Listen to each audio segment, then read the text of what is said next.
好。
Good evening, everyone.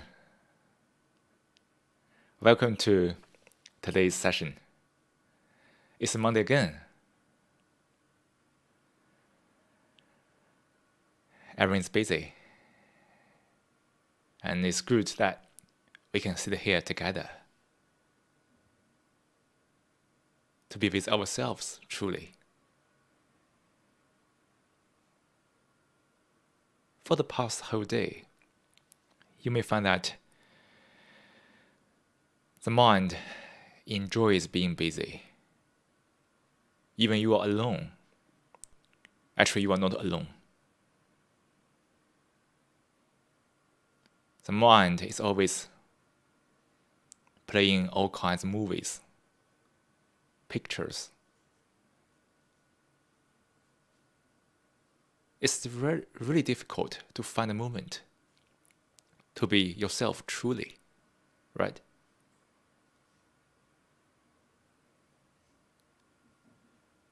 Being yourself, being with yourself, does not mean that you are alone, but the mind is empty.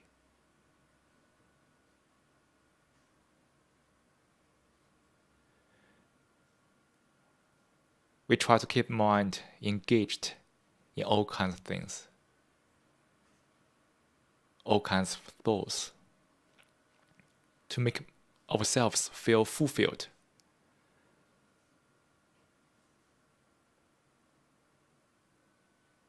But we don't have time to stop, to be aware of what is going on the mind. We are way into the content of the thoughts without realizing how the thoughts are generated, how the illusion arises from all kinds of thoughts. So today, let's meditate.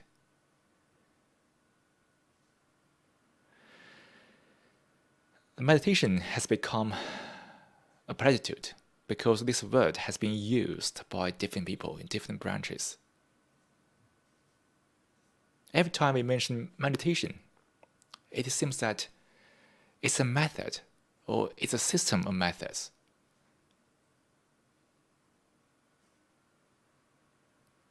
And every time we talk about meditation, it seems that we have to sit and close eyes and focus on breath. We think that's the whole content of meditation.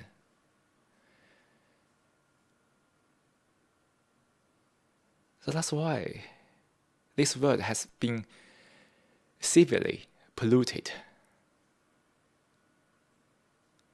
by our thoughts. Because meditation is not about any technique. Of course, we don't refuse any technique. We still use it, of course. But we need to understand what is meditation.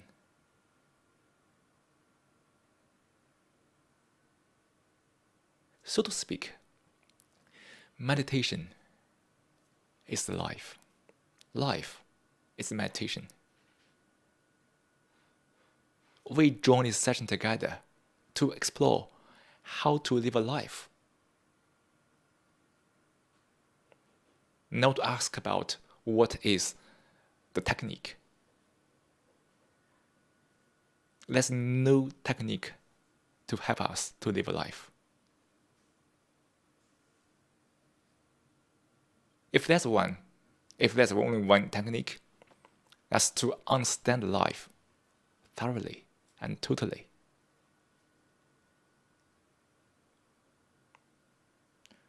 Today's topic, let's look at stress.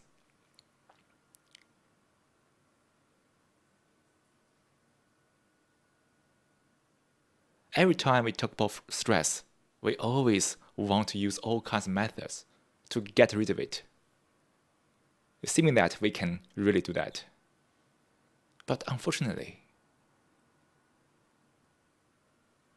not so many people can really sit down peacefully, quietly, to look at the stress. Neither want to overcome it or run away from it. Just say it. We can't say it. We only want to use all kinds of methods to get rid of it. If it really works, this world would have been very, very different, right? So before we continue today's journey, let's keep silent for 3 minutes to be yourself truly, to be with yourself truly.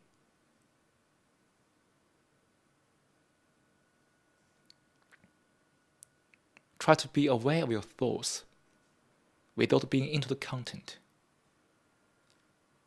That's the way to be with yourself. Then let's come back for the exploration.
Stress is a hot word, right?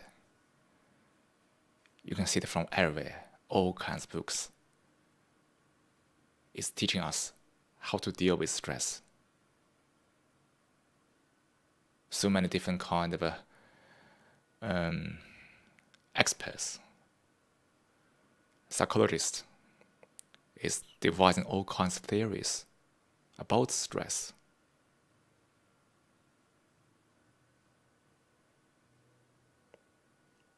Most people are want to be told what is stress.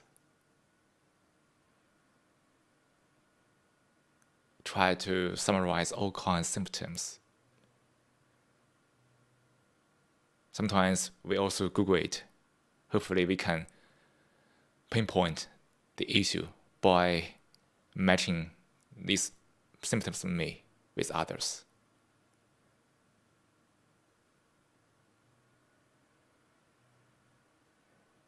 Unfortunately, even doing that creates a new level of stress. When we couldn't find out what's my problem with stress, it's a new stress, layer by layer.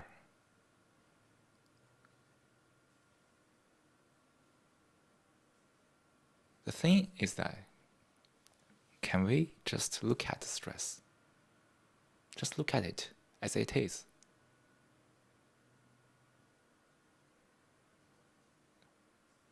Never use any kind of theory to interpret it. Just look at it. Look at this state of the stress. When I'm stressed, I am the stress, am I? But the whole state of mind is stress. I am the stress. But unfortunately, most people can't say that in that way. They always think that I have the stress.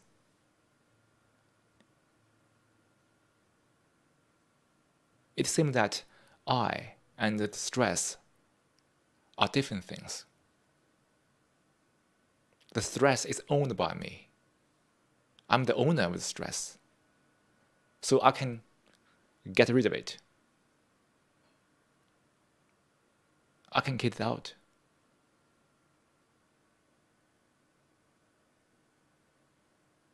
That's the very root of failing to deal with stress.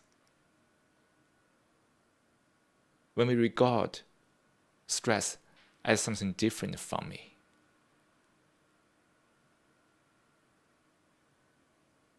Because almost everyone is self-centered.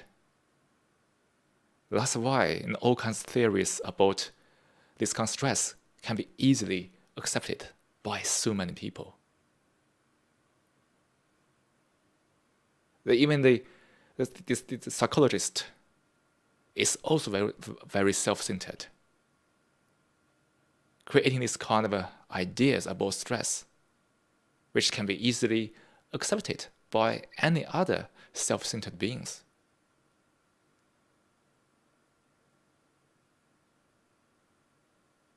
I don't care about that, but I'm really interested in is that the stress is still there. Nothing is solved.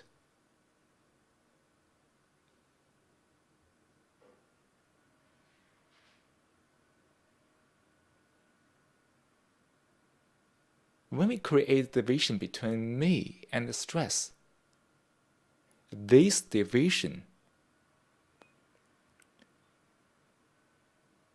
maintains the conflict of the mind. What is the stress?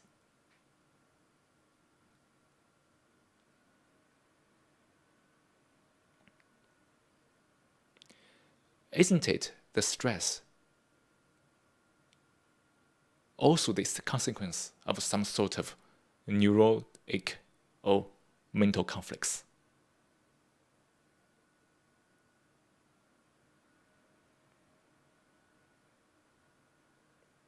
Can you see it in yourself?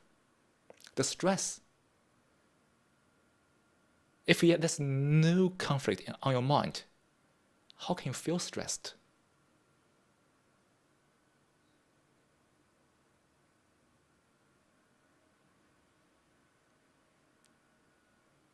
The way to observe this is to meditate. And this whole journey is meditation, right? Can you see that stress, which is only kind of conflict of the mind in all kinds of subtle ways?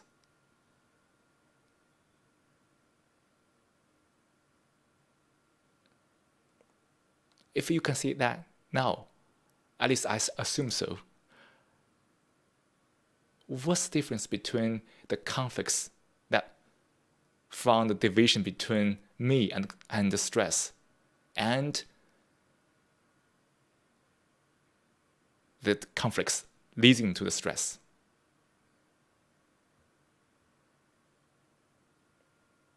Are there any different types of conflicts? Oh, there's only conflict.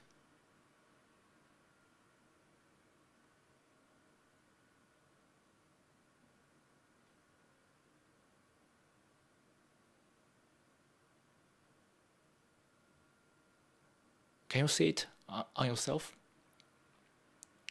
There's only one conflict. That's only conflict, right?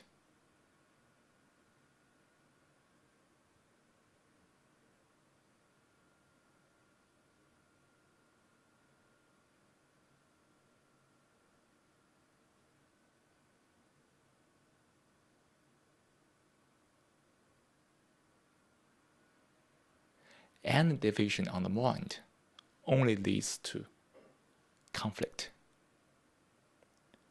The division between me and the stress is only one of millions of conflicts, one of the millions of division we have made about life.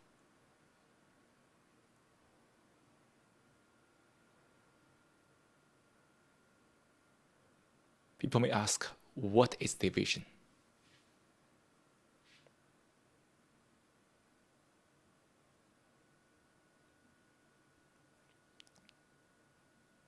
Division means boundary, exclusion, judgment, discrimination, closeness.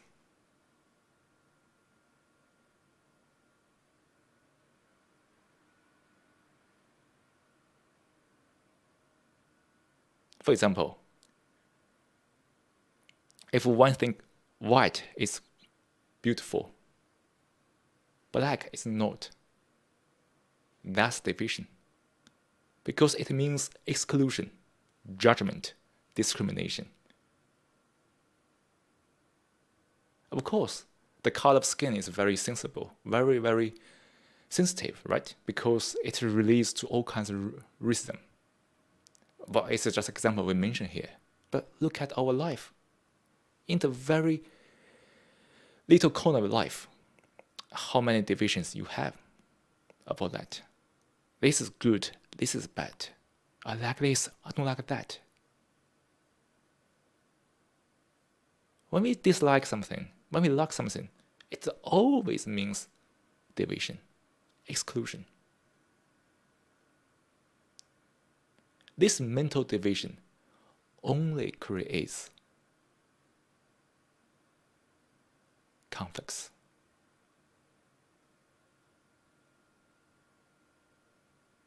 Where there's conflict, there is stress.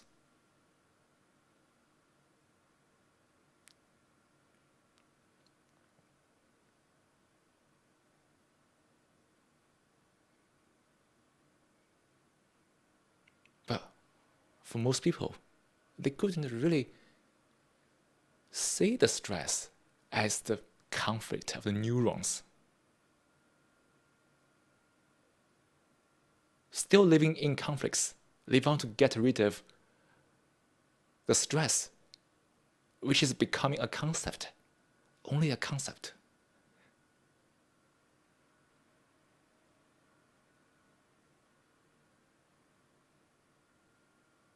We have to see this kind of ridiculous side of our life. Living in conflicts and want to get rid of stress without realizing that stress is the conflict. The conflict is the stress.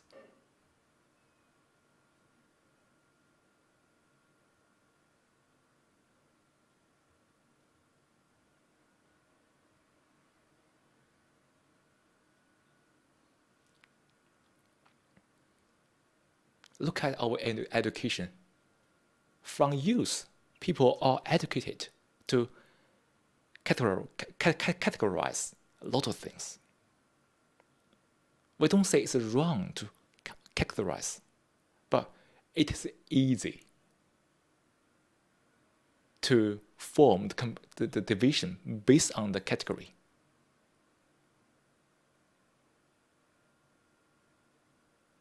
And the fact shows that, indeed, this leads to all kinds of divisions, all kinds of divided views about this world, all kinds of divided views about themselves. When the mind is very young, 10 years old, 20 years old, of course, 20 years old is not so young, in my opinion, but it's still very young. I mean that it still keep accumulating all kinds of divisions. But the stress is beginning to appear because the more divisions we accumulate, the more possible we can encounter conflict. At some point, this kind of accumulation, the division, leads to the eruption. What does eruption mean? For example, burnout. The mind totally collapses.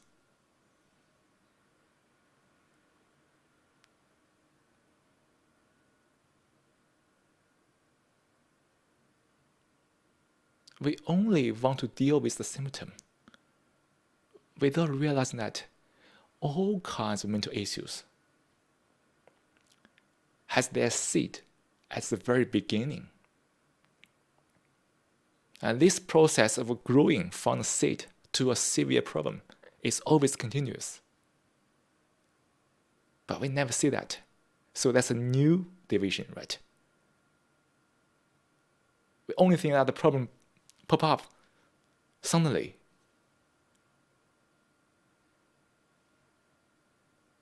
This kind of view that the problem only pop up suddenly is a very, very severe division.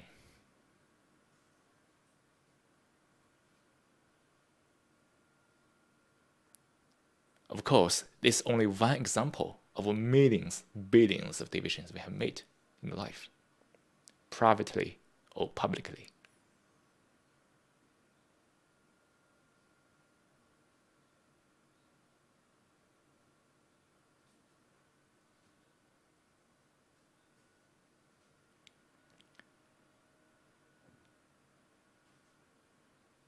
The stress is only a word.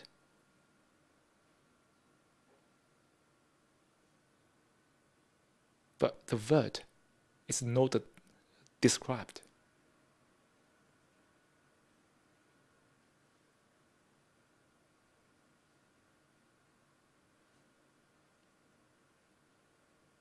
But for most people, you may have found that to them, the mind is the words. The words are the mind.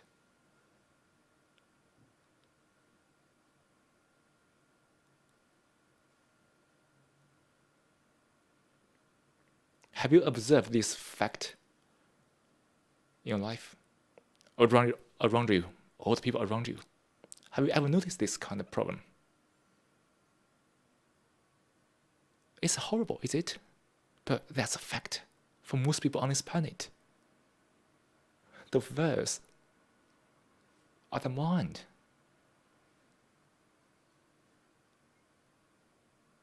They can't think beyond the words. That's horrible, is it?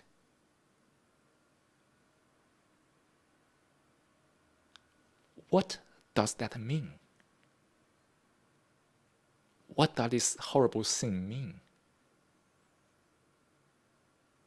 If we only think by words, what's the ramification?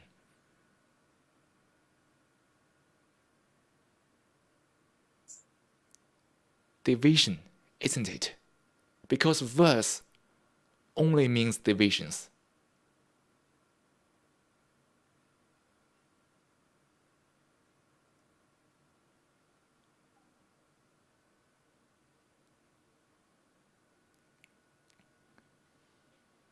Does everybody follow now? When we talk about verse, when we use verse, when we only think by verse, when we can't go beyond the verse only these all kinds of divisions.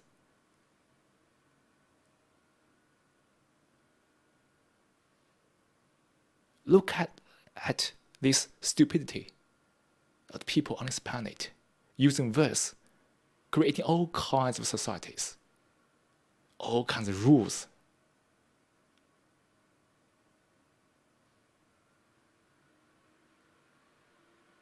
And most people are trapped in the reactions to the verse,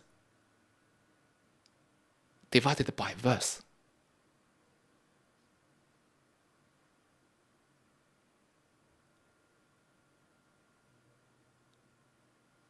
Can you see that this contributes to the individuality a lot in many ways?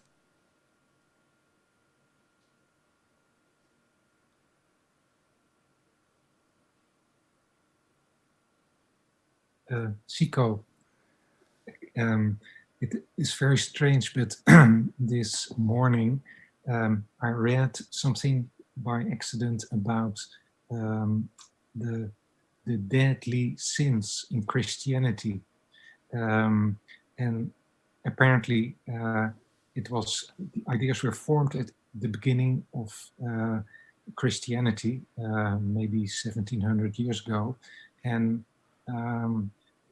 people were discussing what is more deadly sin than another one, and there were all kinds of ideas about it, and that makes me think about separation and division caused by the use of mental concepts in words. Oh, thank you for sharing. And yeah. I also thought, of course, this is the beginning of kind of a movement, and apparently those people were engaged in forming a kind of mental community and define there is one deadly sin. I'm not really knowledgeable about it, but there's one deadly sin that if you go against the Holy Spirit, then it's inexcusable. It cannot never be undone. So that means, in fact, excommunication. And with that idea, you kind of make a boundary. This is Christianity, or this is what Christians do, and outside is where those people belong. So I thought, well, this is how an organization, is formed, or a movement, and it's a mental construct, starting as a mental construct. But I think in Christianity there also have been, more intuitive thinkers. Not everyone is like that, and in fact there are so many different thinkers that I always wonder then what does it actually mean in the end? Because if everyone disagrees, what is left? Well, it makes a bit chaotic impression on me sometimes.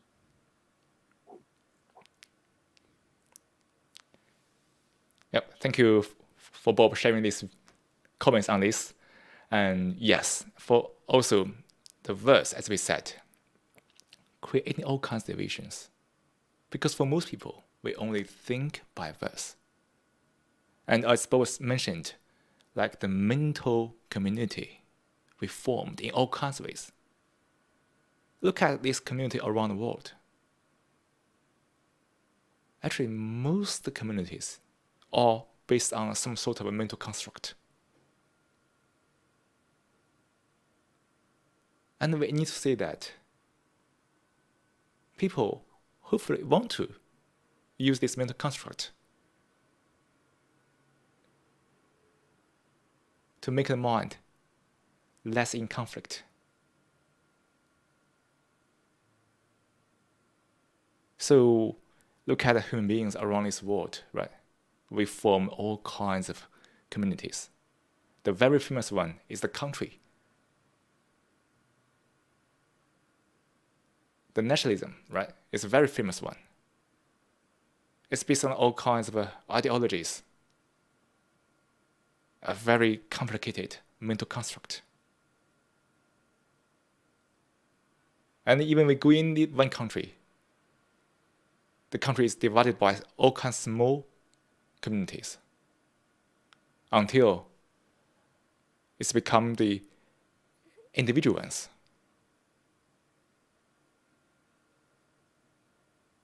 It's all about this kind of division.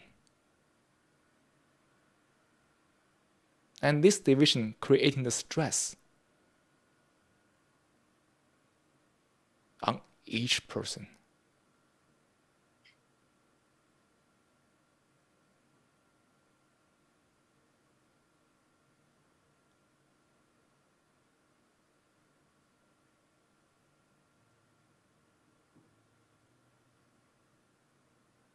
This life, full of its all kinds of conflicts,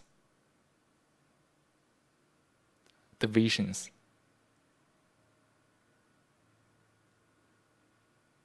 it's a life full of stress. When we talk about work, we said there's a stress from work. But we need to ask ourselves, is that stress really the consequence of the work, or the consequence of a lifestyle full of all kinds of divisions?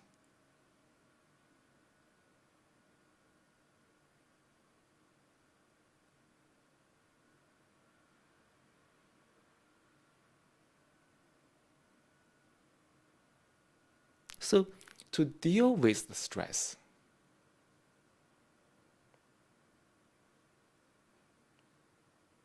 we need to understand this thoroughly on ourselves.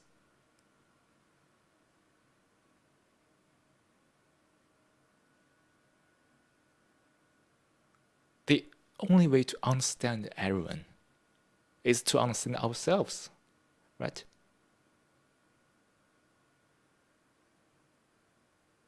Understand how this stress is formed in all kinds of subtle ways, which means that you have to be very, very sensitive to this kind of subtle change of the mind. You can look at it very peacefully, without any reaction to it. Then you can observe it. But when we begin to interpret it, describe it,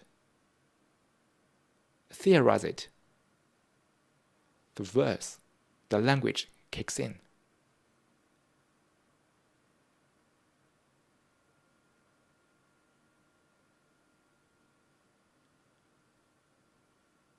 We have to realize that how easily the language can to bring about the reactions to a mental image, to a thought.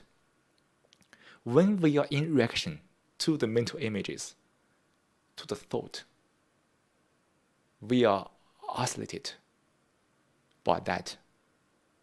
Therefore, we couldn't see the truth. Couldn't really observe the stress. That's why every time we talk about meditation, of course, I need to regard it each session as a new session. To observe what is on your mind, non-judgmentally, fully at the present. Never run away from it. Don't use any words to describe it. Never theorize it. Never interpret it. Just say it.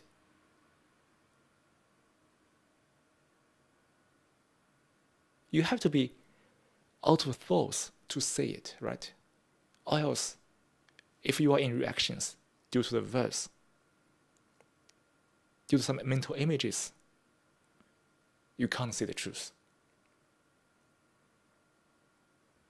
Because that reaction, that thoughts,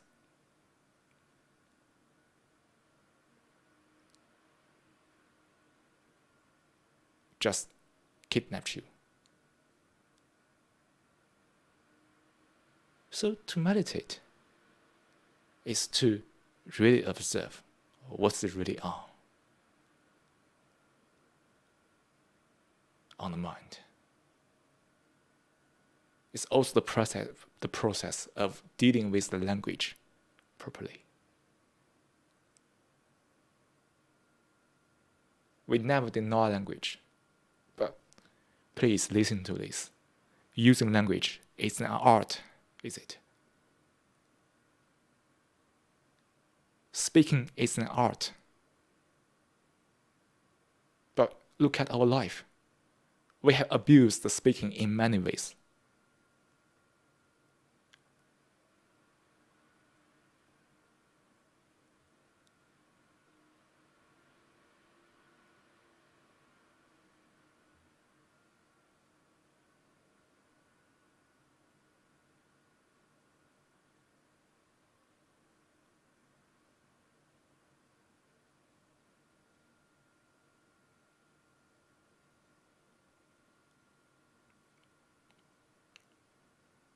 So to look at the mind, you have to be aware of all this. All kinds of reactions can pop up from any thoughts, which can be triggered or generated in any kind of subtle ways.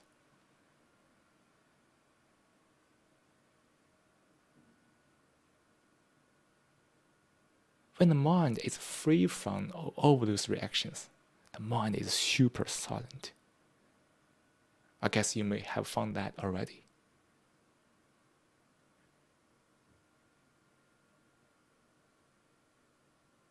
In that silence, what you see is totally true.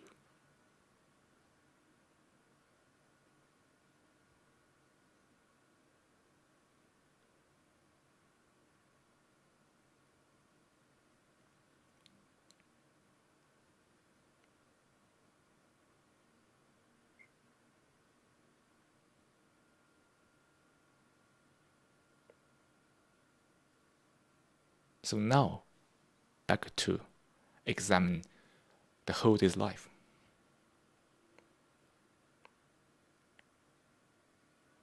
Let's just keep silent for 1 minute to reflect how many moments of the day you were not caught up in the reactions to verse, to the mental images, to thoughts.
I think now you have your own answer already. If you are able to aware of this, that's the beginning of solving this issue.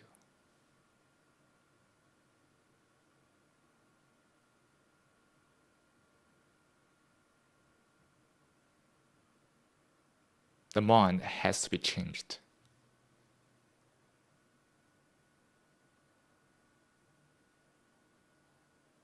To have this capacity of non-reaction.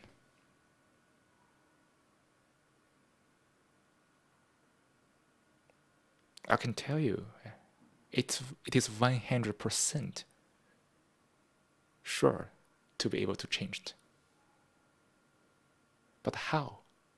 I don't know. I can carve out my way, but I can't help you. You have to find out your way. And this creates the space for the market, providing all kinds of methods selling to you.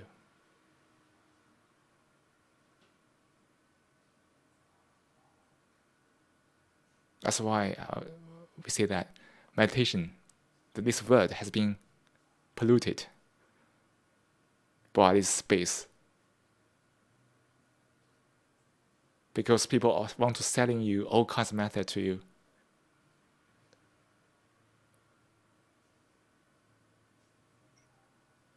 Sorry, Siko, I don't get it. What you mean by the last things? You mean the commercialization of meditation,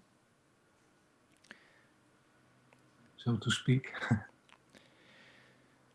Every guru has his own particular way of meditation. I think it's not about commercial one or non-commercial one. I think there's nothing wrong about commercialization if the purpose is done properly. I hope so. But the thing is that we have created so many methods, and each method has been defended, has been shown to be effective. But if you're going through this journey, you find that there's no path at all. There's no path. I don't need to. I don't need to be very poor. To be meditate. Right? Some people say, "Oh yeah, I need to have nothing. Well, I can meditate. I can become a Buddha, whatever." But when you go through this journey of turning inward, you find that there's no path at all. Do I have to be poor to be a Buddha?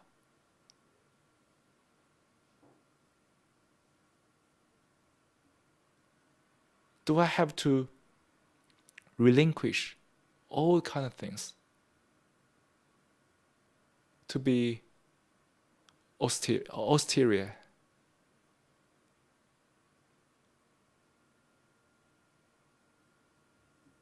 No, right? Because we talk about how to change the mind. The mind matters. If I'm attached to being poor to be able to be Buddha, then I was trapped by another ideology. As long as there's what should be, there is the ideology, is it?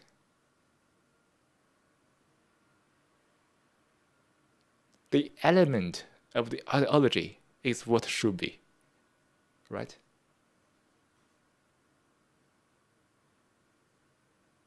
The fundamental element of the ideology is what should be. But life is all about what is it?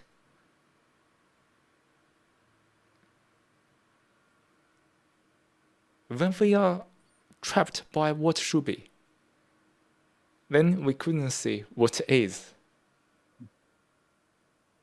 What is the truth, is it?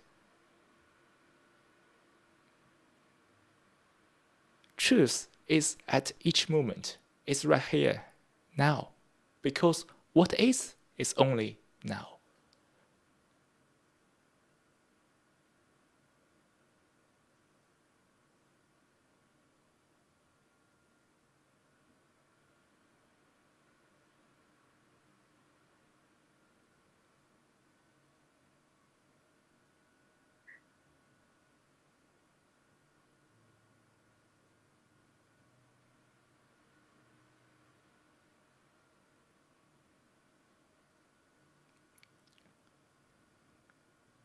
So when you realize that there's no any methods can really help you to achieve that possibility, you have to only find out your way to do that. There's relief, isn't it? A huge relief, is it? You don't need to follow anyone to be something, to achieve some state. It's freedom. Yes, right? It's freedom, as Bible said. You don't need to follow anyone as the authority.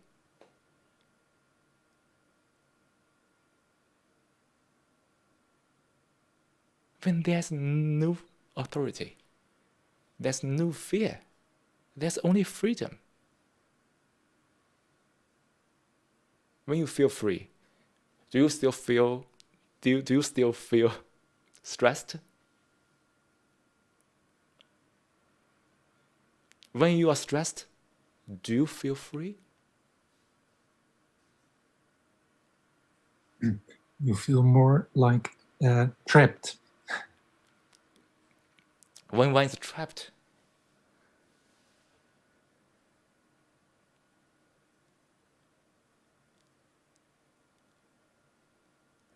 the freedom disappears, right? So, up to now, we have very roughly to go through this stress from a very small point. The mind must be very active because we all devote our energy to examine this topic. And fortunately, none of us is caught up in verse, in the thoughts. We deal with the fact. But the mind is still active, even we are dealing with the facts. So now, let's meditate to calm down the nerves. Let's, of course, know the purpose of doing that meditation, but it just let us to feel, to observe how active the mind is. To let it calm down naturally, without doing anything. I mean, non-doing. Well, you can say non-doing is also kind of doing. So now, the very form of non-doing is to meditate. So no matter whether you have the experience or not, let's just follow the audio guide. And if you know, if you don't know how to meditate, come on, let's start.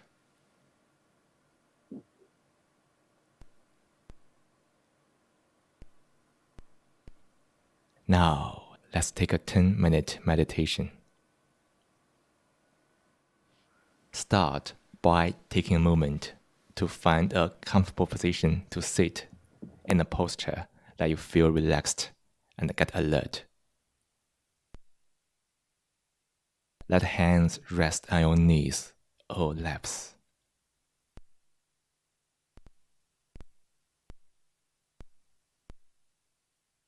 Let the eyes close gently.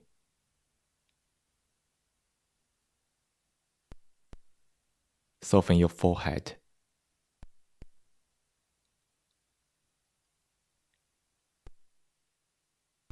Act a soft smile in the corner of your lips.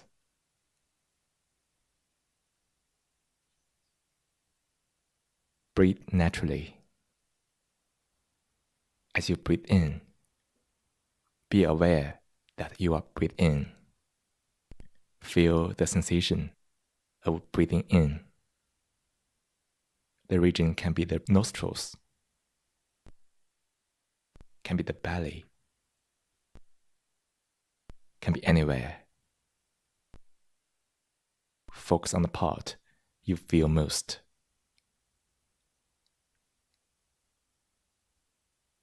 As you breathe out, be aware that you are breathing out. Feel the sensation of breathing out. The region can be the nostrils, can be the belly, can be anywhere. Focus on the part you feel most.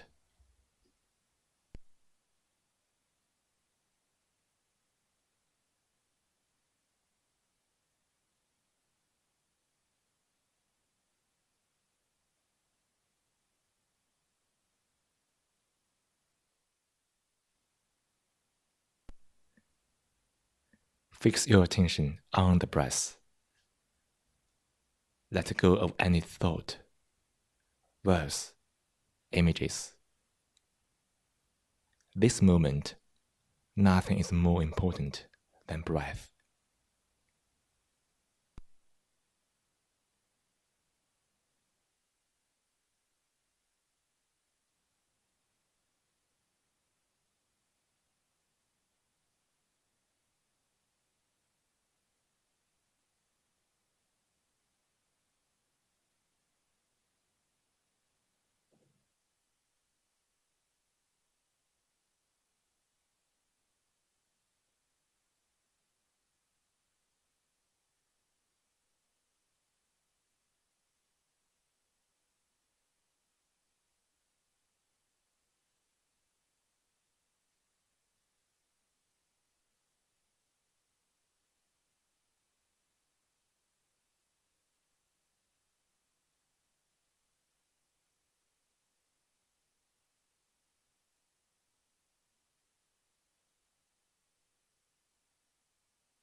While you are listening to the bell, check where your attention is. If it wasn't on the breath, after the bell, gently invite your attention back to the breath and sustain your attention on the breath.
Slowly bring your awareness back to this room.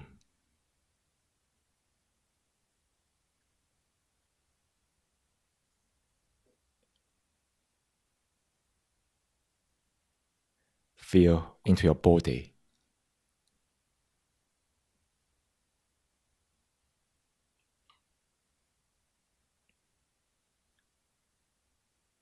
Wiggle your fingers and toes.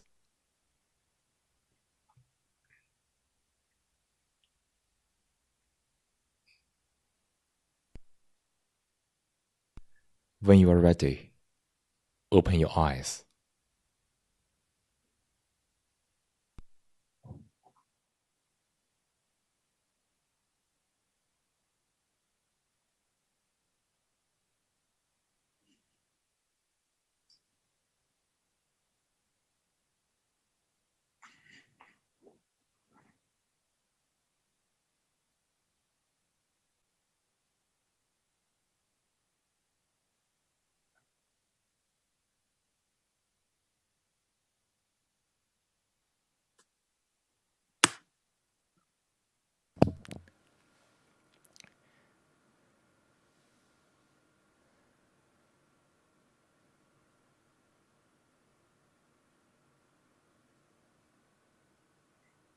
Great. I hope everybody has found some peace and calm from this session by examining this topic, stress, together.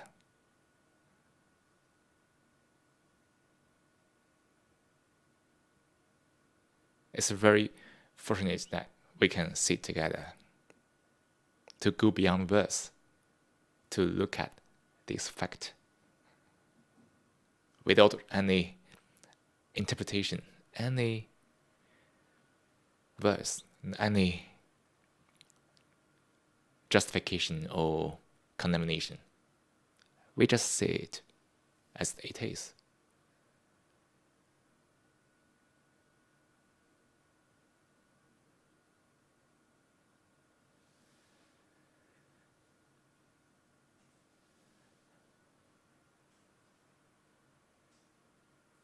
So that's all for today's session. And thank you for being here tonight to make this event possible. And hopefully we can make this event stay as long as possible. Thank you for this event, Zico. Thank you for everybody being here. And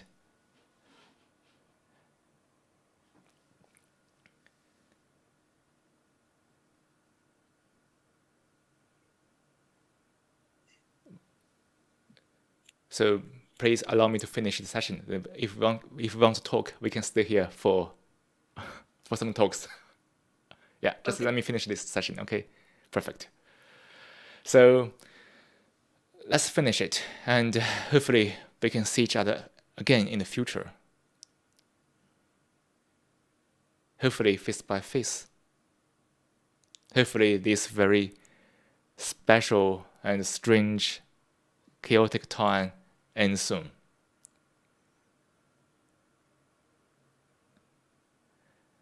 And also hope everybody has a wonderful day, a wonderful week. Stay peace, stay safe, and stay joyful.